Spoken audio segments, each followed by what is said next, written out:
Today on the podcast, I've got Lori Puma. Lori, welcome back to the Writing Coach. Thanks, Kevin. I'm so excited to be here and have a chance to chat with a regular human again.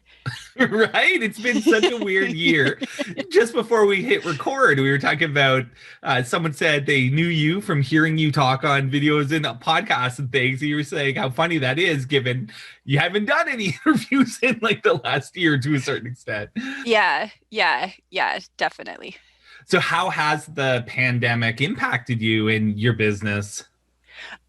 Well, for me, it's actually been great. Because I have a brain injury and it's just made the world so much quieter, which has made my life a lot easier. And then it's also been great because a lot of times, my clients have other things in their lives other than doing the work that I assigned to them, and now they all are doing their work on time and they're so excited to see me, and it's just been really fun. I've noticed a similar thing in that when the pandemic first happened, I lost several clients. A lot of people were worried about jobs, about Mhm. life itself, and writing just wasn't a priority. And then, as we went deeper and deeper into it, and fall came and winter came, I was just like overloaded with clients, people with more time, people re-engaged, ready to go back to some form of regular life. And even if that isn't going outside or interacting with people, writing is something so many of us have always found pleasure and joy in. And a pandemic's perfect for writing. Yeah, for sure. It's definitely something that like it gives life meaning, and I'm just really honored to have a job where I get to help people create, have fun in the moment, and also, take steps towards the things that they're dreaming about.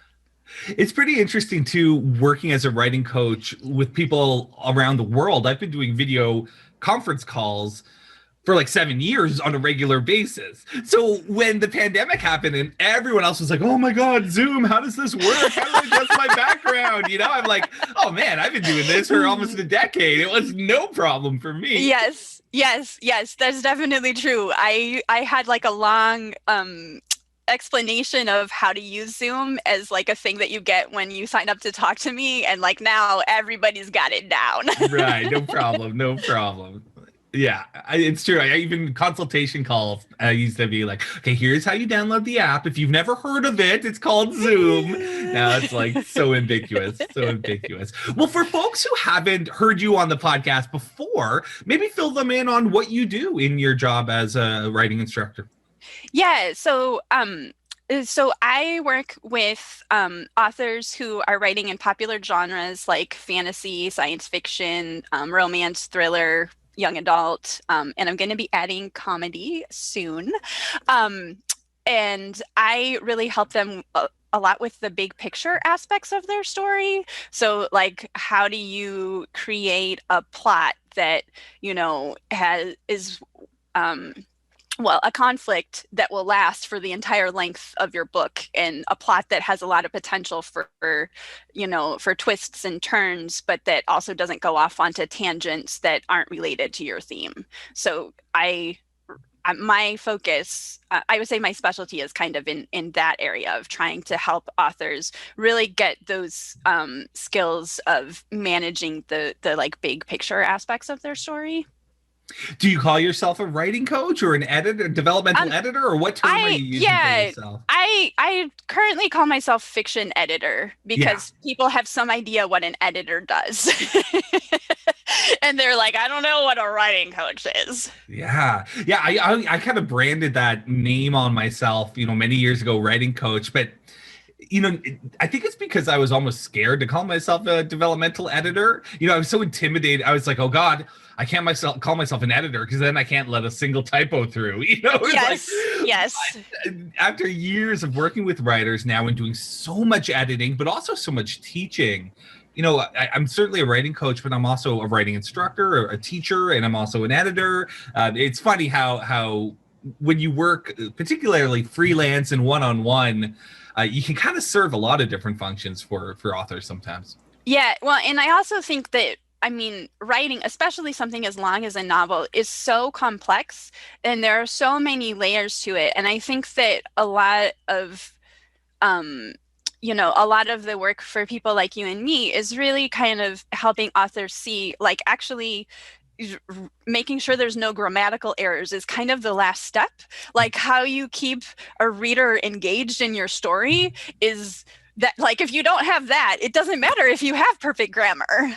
Yeah. Well, I mean, the thing that blows me away is how often my clients and I come across a great idea or a great way to improve their story, but just by talking it out. Like, it's not like I had some great epiphany and I came to the call, here's what you need to do with your book. And a lot of the time they're kind of lost. And we sit down and we say, let's talk this out. Let's spitball ideas. What about this? And we stumble upon these ideas. And I don't think that happens quite as much when you're alone in your room, staring at a wall, going like, be brilliant, with no one to talk to. No. Yeah, no, that's really my focus is like asking people all of those questions that generate those brainstorming discussions. Because like my goal so I mostly work with clients in one-on-one phone calls, and like by the end I know that I'm doing a good job when at the end of the call they're like, oh my God, I'm so excited to go write. you know so yeah.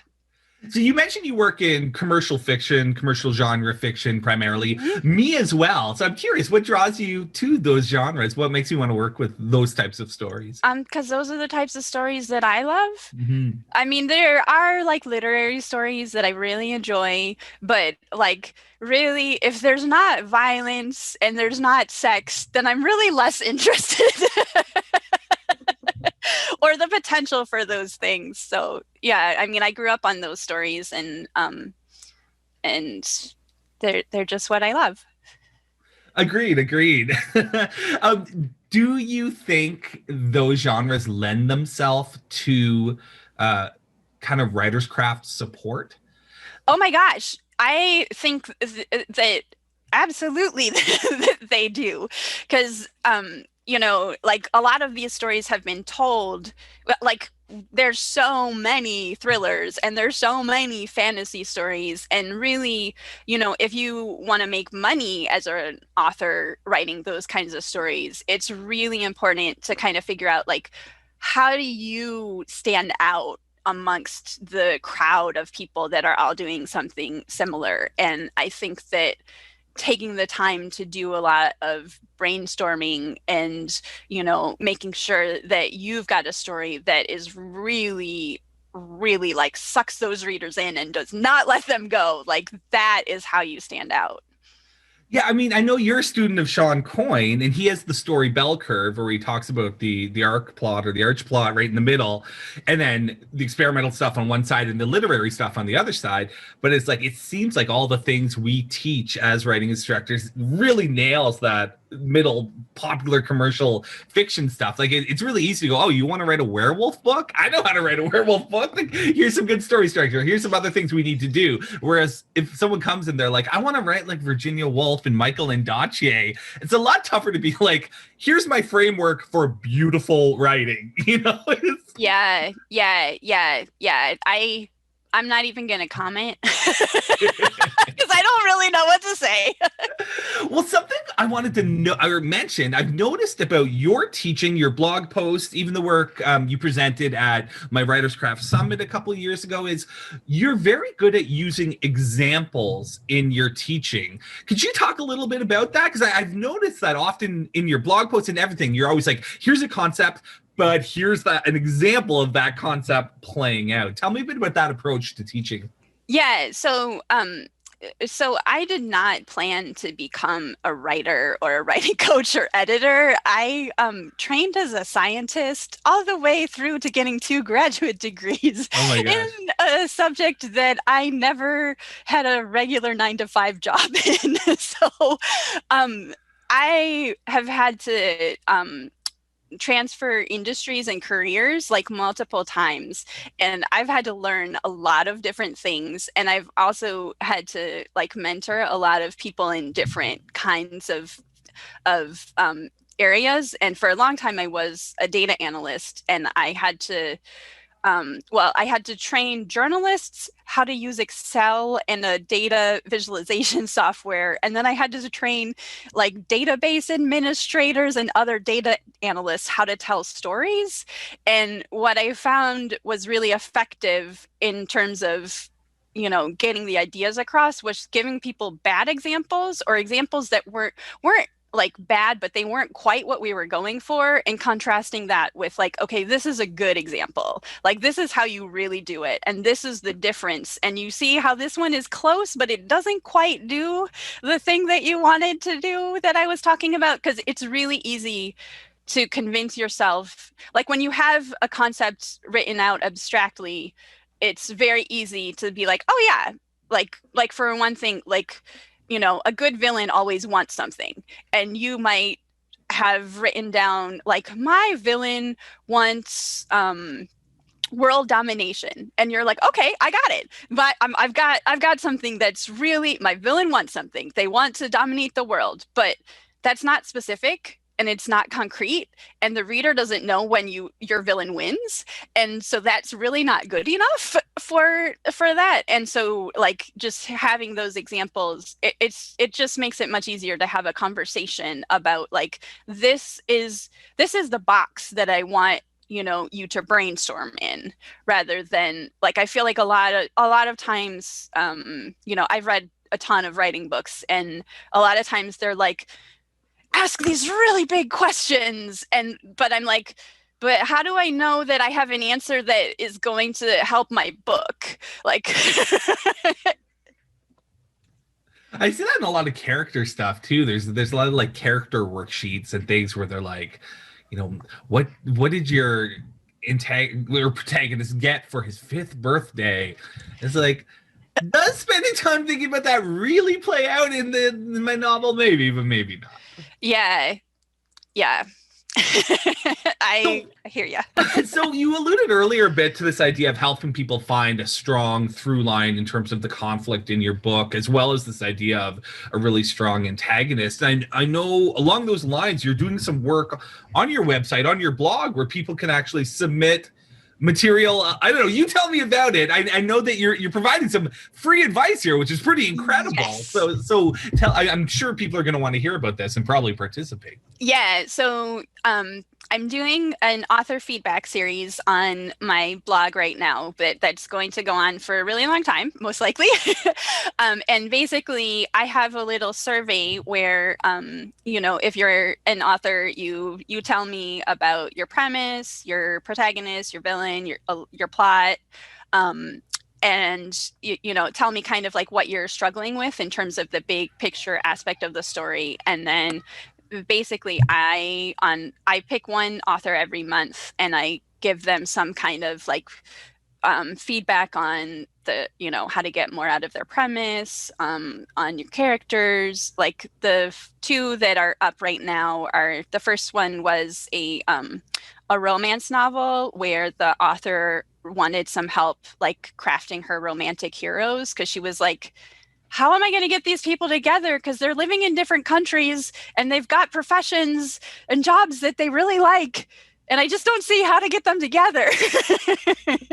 So, that was one. And then the most recent one was a sci-fi author who's got like a mystery thriller that wanted to know like, okay, how do I keep readers hooked on this story? Like, and so, in the blog posts, I just ask them a bunch of questions of like, okay, you've got this, that's really great. Like, what about this other thing, Great. And so how does, again, you mentioned there's kind of a series of questions. How do people find those questions and answer them and send them to you? So there is a Google form that I will send you the link. So you absolutely, we'll put that in the show notes. Yeah. And if you're not finding the show notes, you can always go to my website, loripuma.com, and there's a link in every blog post in this series to the form to submit your story. Fantastic. So the sorts of questions that you're asking, how did you narrow down, kind of figure out what are the key things you need an author to tell you in order for you to be able to help them in this manner? Well, I've been doing this for a while and I've been noticing that I get the same questions over and over again. So, you know, um, it's sort of, it's just, you know, when you do something, you start to notice patterns as you work with more people on similar topics. And so, you know, the biggest, I would say the like sort of the four things that I always want to know about are not necessarily in order of importance, but the genre that they're writing in, or like what kind of story it is, the protagonist, the antagonist, and then like what's the conflict in the story. And do people struggle answering those questions? Do they struggle Well, identifying the conflict? no. No. Well, I Okay. don't ask specifically about conflict in the Mm, questions. I ask them about plot yeah. because that's what tells me. So, like, one of the things that, so I was a health scientist, and a lot of my training was in learning to interview people or do surveys where you got Ah. like sensitive information from people. So I know a lot of tricks about like this is how you get information out of people. And a lot of times you don't ask directly what Mm. you want. You ask something that is like gets you close to it, and then you as the person interpreting it are like, okay, this is, I can see that they're going this way. And you might not get the whole answer, but you can kind of get a sense of the direction that they're going in. I know Jenny Nash, writing coach Jenny Nash, I think she said at some point the most important question a writing coach asks is why and then why again. And it's so true. This Mm-hmm. idea that like you're almost an archaeologist. When you're working with authors, you're trying to like, sometimes they have things happen just because they want them to happen, right?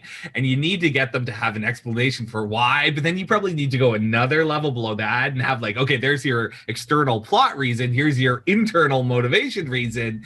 It's a lot of that interview process, as you just said. It's so interesting how people think of writing and the creative arts as so dissimilar from the sciences, and yet there's so much crossover. Yeah, there's so much crossover. And I love that you said, you know, it's about like, well, yeah, the author has a reason because they want this character to be, you know, in this other place in the plot or, you know, at this other location. But a lot of my work is trying to help people understand their characters and their motivations, because like I was a health scientist, so I've spent a lifetime studying people, and I'm like, a pirate is not going to just abandon their ship.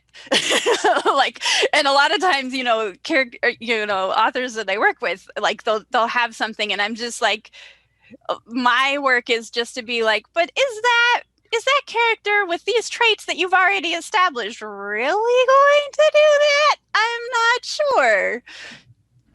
This is the challenge authors are faced with. I remember in grad school, I studied English literature, and I remember a professor said once, you know, people study geography, people study history, people study the sciences, people study biology. But when you study literature, you actually study all those disciplines. Because when you read Shakespeare, you're hearing about psychology, you're also hearing about Elizabethan times, you're also learning about drama and how theater worked. It's like through literature, you can learn so much about humanity in so many different disciplines. That's the pleasure of being a literary scholar and a reader. But then it becomes the opposite when you're an author. That's the challenge to you. You're not just any one thing. You know, if you move it into the metaphor of like a movie, you're the actor and the writer and the costume designer and the set designer, and you're there's so many different disciplines that go into writing a novel. So it's no surprise that people reach out to folks like you and I to help them in that process. Yeah, and a lot of you know, so like some of my work is character motivation, but then I would say another big piece of it is really helping authors manage like what information do I give to the reader and what do I hold back from them? Like what do they need to know? And then what does this character know? Because like it's really easy for an author to be like, imbue your characters with all of this knowledge that they really wouldn't have based on the traits that you've established for them. But it takes a lot of discipline to recognize that, and it's really difficult to do for your own work. What I find with my clients is that often actually they're too subdued and too subtle and not on the nose enough. I so rarely have clients where I'm like, oh, this is just too over the top emotional. Let's bring the drama down. This might just be my own preference for like histrionics and high drama, but I'm constantly like, let's push it further. Let's push it further. Like if a character stubs their toe, I'm always like, break the leg. Why stub the toe when you can break the leg, Yeah, well, I think that it's both, actually. I think that it's both. Like, a lot of times authors are kind of hesitant to really, like, I soothe a lot of anxiety, because they're like, oh, I don't know if I really want to do that. And I'm just like, no, like, let your freak flag fly. Like, that is what people want to see. But then it's also like, how do you do that in a way that isn't overwhelming, that you aren't repeating that in every scene? And how do you have variety for all of these things? Absolutely. Yeah, it's funny, that idea of being an anxiety alleviator is part of your job as an editor and writing coach. And it's funny, I think it goes back to what you said. It's about a balance, like being too on the nose or being too subtle. You're trying to find a balance. And it's kind of the same as a teacher, where it's like, all I care about is literature. It's all I've studied. It's what I teach. It's all what I do. But like at the same time, so much of the time what I'm saying to clients is like, don't worry about it. It's just a scene. It's a first draft. We can fix it, right? It's like, this stuff is so important to me. But at the same time, as a creator, you can't go into it with that mindset. You have to be like, it's the first stab at the scene, or it's the fifth stab at the scene. And even if it's your last shot at a scene and you're still not happy with it, well, guess what? Your book has 50 other scenes, right? Well, and you have a lifetime of writing ahead of you as well. Like, that's always, I took a lesson from a really excellent Argentine tango instructor of several years ago, and she showed me videos of herself at the end of the lesson, and she was just like shaking her head, and she was like, oh, I just can't believe. And then there's a few moments where I'm like, okay, there's hope for her. And I just like really appreciated that about her, because I was like, oh, like, everybody hates what they've done. Like, if you are not displeased with what you did like 3 or 5 years ago, then you aren't growing. I think of music when I think about that. I remember I interviewed an author once, and he was like, I was talking to him about like traditional publishing versus indie publishing. He was like, I was like, why don't you just put some stuff out there? And he's like, well, I only want to publish like my traditional published perfect, great novel.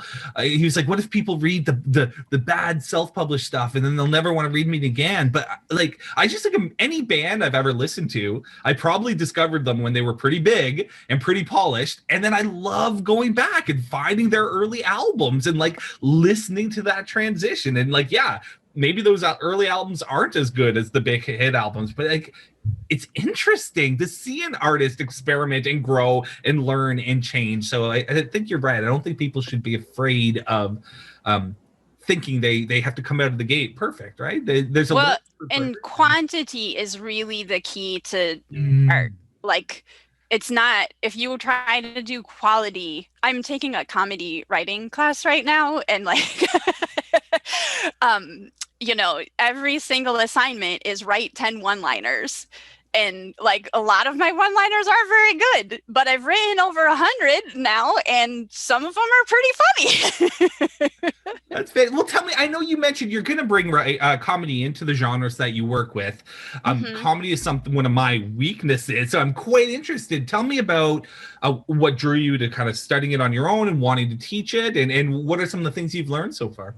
Yeah, well, I have always loved comedy. Like, The Princess Bride is like my favorite story ever. And I've done like improv, and I've just been a huge fan of comedy all of my life. And it's always been this thing that I'm just like, ooh, I can't really do that. It's really hard, I don't know. And then I stumbled upon Scott Dickers, who founded The Onion. Mm. He wrote a couple of books called How to Write Funny, or How to Write Funnier and Funniest, and and that basically like break down. So did I say he founded The Onion? Yeah. Okay, so so he was like, he made it just like a series of steps, and I was like, I can follow a series of steps. And then he started offering an online class for it, and I've tried writing like a short story that was funny, and I've been working on a comic novel, but it's just like I haven't made as much progress as I wanted on it. And I was just afraid that it wouldn't be funny, because I feel like a lot of comic novels just really don't meet like, they work as stories and they keep my attention, but they're not as funny as they could be. And so I was like, well, let's go see if I can get funny. And then if I can bring that with my, what I already know about telling stories, then that should be good. I love it. Well, Lori, I know you're packed up right now in terms of clientele. You're not bringing in not a lot of new people at the moment, but let people know if they want to maybe get on a waiting list, get on your mailing list, as well as submit some material for the free review on the blog. I mean, that's amazing. Let people know where they should go, and we'll include all of it in the show notes here as well. Sure. So you should go to my website, loripuma.com, LORIPUMA. And you should join my email list, because I always offer up, if I have openings in my schedule, I always offer them to my email list people first. And whenever I do free stuff, I always tell them about it first. And I would definitely love to see some more submissions to the author feedback series, and I'll give you the links for those. Fantastic. Well, anything else you want to leave the listeners with? Any final updates or advice or anything you want to share? Oh, would you like to hear some of my one-liners? Oh, yes! Okay, okay. In grand bargain, Satan secures spot on next SpaceX flight by trading his soul to Elon Musk.